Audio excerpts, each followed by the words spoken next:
तो नमस्कार दोस्तों।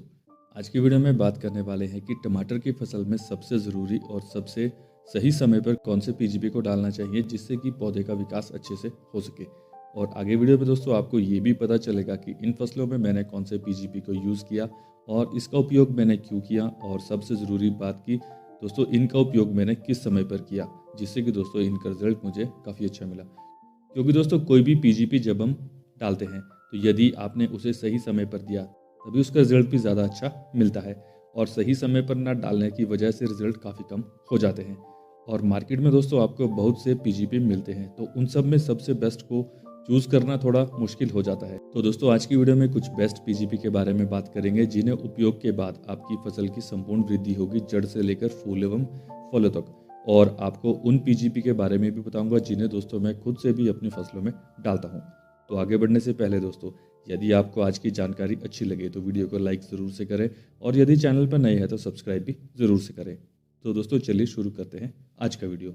और इस वीडियो में दोस्तों आपको दो वैरायटियां देखने को मिलेगी। एक है दोस्तों सिंजेंटा कंपनी के साहू और एक है दोस्तों सेमिनिस कंपनी की माणिक। और इन दोनों फसलों पर ही दोस्तों मैंने अलग अलग पीजीपी को यूज़ किया था, जिसका रिजल्ट भी दोस्तों मुझे काफ़ी ज़्यादा अच्छा मिला था। तो दोस्तों जैसा कि आप देख सकते हैं कि इन पौधों में फूल काफ़ी मात्रा में निकले हैं, और कई फूल दोस्तों फलों में भी सेट हो चुके हैं, और फलों का साइज़ भी बढ़ना शुरू हो गया है, और पौधे का विकास भी काफ़ी अच्छा है। तो दोस्तों ये वैरायटी है साहू, और इसमें मैंने जिस पीजीपी को यूज़ किया था वो है दोस्तों पीआई कंपनी का बायोविटा एक्स। और दोस्तों इसे आप एक बार डालने के बाद फिर से 15 दिन के बाद फसलों में डाल सकते हैं। और दोस्तों इसका जो डोज रहता है वो रहता है दोस्तों 2 ml 1 लीटर पानी के हिसाब से, यानी कि दोस्तों 400 ml आप प्रति एकड़ 150 से 200 लीटर पानी में मिला के आप इसे उपयोग में ले सकते हैं। और दोस्तों इसके अलावा मार्केट में एक से बढ़कर एक पीजीपी मिलते हैं, लेकिन फिर भी दोस्तों मैंने इसे ही क्यों उपयोग किया, तो इसके पीछे का कारण दोस्तों आप ध्यान से सुनिए। तो दोस्तों सबसे पहला यह एक जैविक उत्पाद है। इसमें किसी भी प्रकार का कोई भी हानिकारक केमिकल जो है वह ना के बराबर होता है, जिससे कि दोस्तों हमारा जो पर्यावरण है वह भी काफ़ी ज़्यादा सेफ रहता है।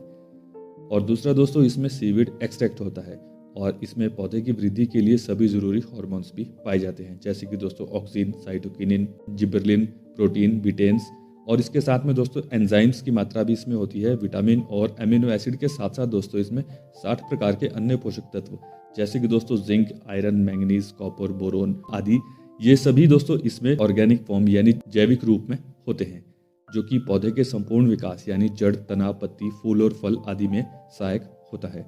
और दोस्तों जब आप इसे डालते हैं तो दोस्तों यह जैविक एक्टिविटी को काफ़ी ज़्यादा बढ़ाने में सहायक होता है, जिससे दोस्तों रुके हुए पौधे का भी विकास फिर से शुरू हो जाता है, क्योंकि पौधा दोस्तों तभी अच्छे से बढ़ता है यदि उसकी जड़ें सही होंगी। और इसके अलावा भी दोस्तों इसके बहुत से फायदे होते हैं, और इसका सबसे बड़ा फायदा यह है कि इसके साथ आपको अन्य कोई भी पीजीपी या फिर अन्य कोई भी माइक्रो न्यूट्रिएंट या फिर अन्य कोई भी हार्मोन्स मिलाने की आवश्यकता नहीं होती है, क्योंकि दोस्तों इसमें ये सब कुछ चीज़ें पहले से ही होती हैं। और दोस्तों जो हार्मोन्स हम अलग से डालते हैं वह पौधे की विकास के लिए डालते हैं कि पौधे को बढ़ना है या रुकना है या फैलना है। और फ्लावरिंग स्टेज में दोस्तों हमें एमिनो एसिड युक्त माइक्रो न्यूट्रिएंट फर्टिलाइजर को डालना होता है, जिससे कि दोस्तों फसलों में जो फूलों की संख्या है वह काफ़ी ज़्यादा हो जाती है। और दोस्तों इसके अंदर आपको ये सभी चीज़ें एक साथ मिलती हैं, जिसकी वजह से इसका रिजल्ट दोस्तों काफ़ी अच्छा मिलता है, जिससे आपके दोस्तों पैसे और समय दोनों की काफ़ी बचत होती है। अब इसके बाद दोस्तों सबसे ज़रूरी बात करते हैं कि हमें इसे कब और कैसे डालना चाहिए, और मैंने दोस्तों इसे इस फसल में किस समय पर यूज़ किया था।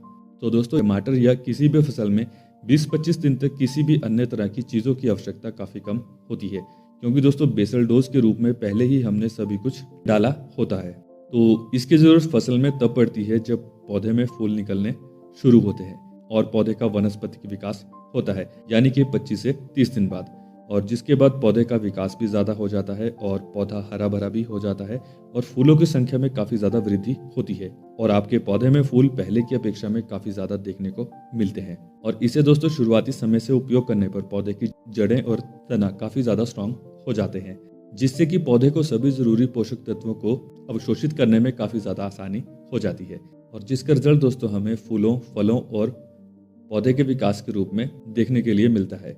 और इसके अलावा दोस्तों इसे डालने से फसलों में फूल झड़ने की समस्या भी काफ़ी ज़्यादा कम हो जाती है, यानी कि या यूं कहें कि दोस्तों फसलों में फूल झड़ने की समस्या ना के बराबर होती है। और काफ़ी बार दोस्तों हम क्या करते हैं कि जब फूल झड़ना शुरू होते हैं तो उस समय पर दोस्तों हम पीजीपी को डालते हैं। तो उस समय दोस्तों हमें इसका जो रिजल्ट है वह काफ़ी कम मिलता है। और यदि आप इसे फूल निकलने से पहले डालते हैं तो उसके बाद दोस्तों इसका जो रिजल्ट है वह काफ़ी ज़्यादा अच्छा मिलता है। तो इसलिए दोस्तों हमें फसलों में पीजीपी को फूल निकलने से पहले ही डालना चाहिए। और इसके बाद दोस्तों बात आती है इसके दूसरे स्प्रे की। तो जो दूसरा स्प्रे दोस्तों हमें इसका डालना है तो वो होता है दोस्तों फ्रूट सेटिंग स्टेज, या जब फूल से फल बन रहा हो तो उस समय हमें इसे दोबारा फिर से फसलों पर डालना चाहिए, यानी कि दोस्तों जब फसल 45 दिन की हो जाती है। और जिसका फ़ायदा दोस्तों हमें यह होता है कि पौधा फूलों को फलों में जल्दी सेट करता है और फल की जो क्वालिटी होती है दोस्तों वह भी काफ़ी ज़्यादा अच्छी हो जाती है।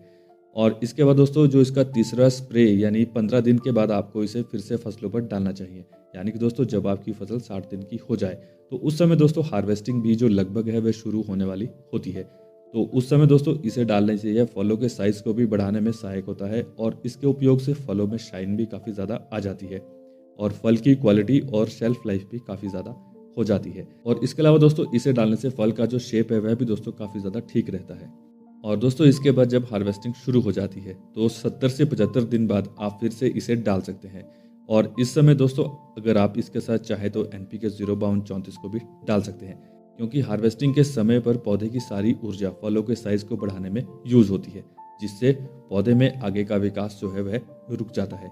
तो इस समय पर जब आप इसके साथ NPK 05234 को मिलाकर डालते हैं तो इससे दोस्तों पौधे की जो ग्रोथ है वह भी ज़्यादा होगी और नए फूल भी आएंगे और पौधे में फॉस्फोरस और पोटाश की मात्रा भी संतुलित रहेगी, जिससे फलों का साइज भी दोस्तों ठीक रहेगा और दोस्तों आपकी फसल में नए फूलों का विकास होगा और फूलों के झड़ने की समस्या भी ना के बराबर होगी और फूलों में से फल भी दोस्तों बहुत जल्दी सेट होंगे।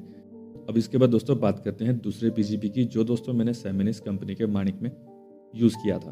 तो इसमें दोस्तों मैंने उपयोग किया था सिजेंटा कंपनी का क्वांटिस, और इसमें दोस्तों एमिनो एसिड की मात्रा होती है और इसके साथ ही दोस्तों इसमें पोटेशियम और कैल्शियम की मात्रा भी होती है।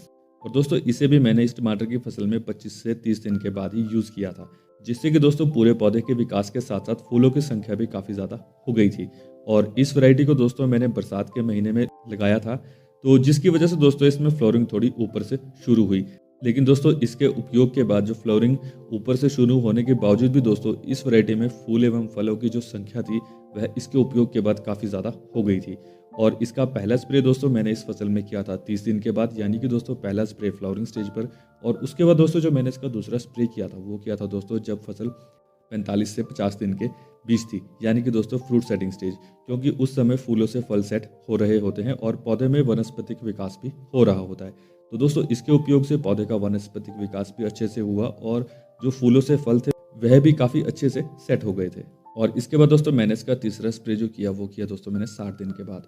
और 60 दिन के बाद दोस्तों हार्वेस्टिंग भी शुरू होने वाली होती है और जिसका रिजल्ट दोस्तों मुझे ये मिला कि इससे दोस्तों जो फलों का साइज़ था वह भी काफ़ी ज़्यादा बड़ा हो गया और जो फलों में शाइन थी दोस्तों वह भी काफ़ी ज़्यादा अच्छी हो गई थी। और दोस्तों 75 दिन या उससे ऊपर की फसल में आप इसका चौथा स्प्रे फिर से ले सकते हैं। और इसके अलावा दोस्तों आप यदि आप इन दोनों पीजीपी को डालते हैं या इनके अलावा दोस्तों किसी अन्य और पीजीपी को डालते हैं तो उसे दोस्तों आप फसल में कम से कम 3 से 4 बार डाल सकते हैं, यानी कि दोस्तों फ्लावरिंग स्टेज से लेकर हार्वेस्टिंग स्टेज तक आप कम से कम 3 से 4 बार पीजीपी को फसलों में डाल सकते हैं। और उसके बाद दोस्तों यदि फसलों को माइक्रोन्यूट्रिएंट्स या फिर हार्मोन्स की ज़रूरत हो तो आप फिर से फसल के अनुसार पीजीपी को फसलों में डाल सकते हैं। दोस्तों इसका भी डोज आप 2 ml 1 लीटर पानी के हिसाब से और 400 ml प्रति एकड़ के हिसाब से उपयोग में ले सकते हैं। और दोस्तों सिजेंटा कंपनी के क्वांटिस में एमिनो एसिड के साथ साथ ऑर्गेनिक कार्बन, पोटेशियम और कैल्शियम की मात्रा भी होती है। और इसके अलावा दोस्तों यह दोनों जब दिन का तापमान काफ़ी ज़्यादा हो जाता है तो उस समय दोस्तों जब पौधा स्ट्रेस में आता है तो यह दोनों पौधे को स्ट्रेस से निकालने में भी सहायक होते हैं। और इसके अलावा दोस्तों आप इन दोनों में से किसी को भी फसलों के संपूर्ण विकास के लिए डाल सकते हैं। और दोस्तों यदि आपके एरिया में ये ना मिले तो इनके अलावा दोस्तों बायर कंपनी का एम्बिशन और धनुका कंपनी का धनसाइम गोल्ड को भी फसलों में फूलों की संख्या को बढ़ाने में उपयोग में ले सकते हैं। इन दोनों का रिजल्ट भी दोस्तों काफ़ी अच्छा होता है, यानी कि दोस्तों इन दोनों के उपयोग से भी फसलों में फूलों की संख्या काफ़ी ज़्यादा हो जाती है। और दोस्तों आप इन चारों में से किसी को भी फसलों में ज़्यादा फूलों की संख्या को बढ़ाने के लिए डाल सकते हैं, या फिर दोस्तों जो आपके एरिया में सबसे अच्छा पीजीपी मिलता है आप उसे भी फसलों में फूलों की संख्या को बढ़ाने के लिए डाल सकते हैं। और इसके अलावा दोस्तों फ्लावरिंग स्टेज पर फूलों को झड़ने से बचाने के लिए ज़्यादा स्ट्रॉन्ग फंगिसाइड और इंसेक्टिसाइड का उपयोग ना करें। यदि दोस्तों आप एक तरफ से पीजीपी को डालते हैं और दूसरी तरफ से दोस्तों आप ज़्यादा स्ट्रॉन्ग फंगिसाइड और इंसेक्टिसाइड को फ्लावरिंग स्टेज पर डालते हैं तो इससे दोस्तों फूलों के झड़ने की समस्या आ सकती है। तो दोस्तों ये था आज का वीडियो। अगर आपको आज का वीडियो अच्छा लगा हो तो लाइक करना। तो मिलते हैं आपसे नेक्स्ट वीडियो में, तब तक के लिए बाय बाय, टेक केयर।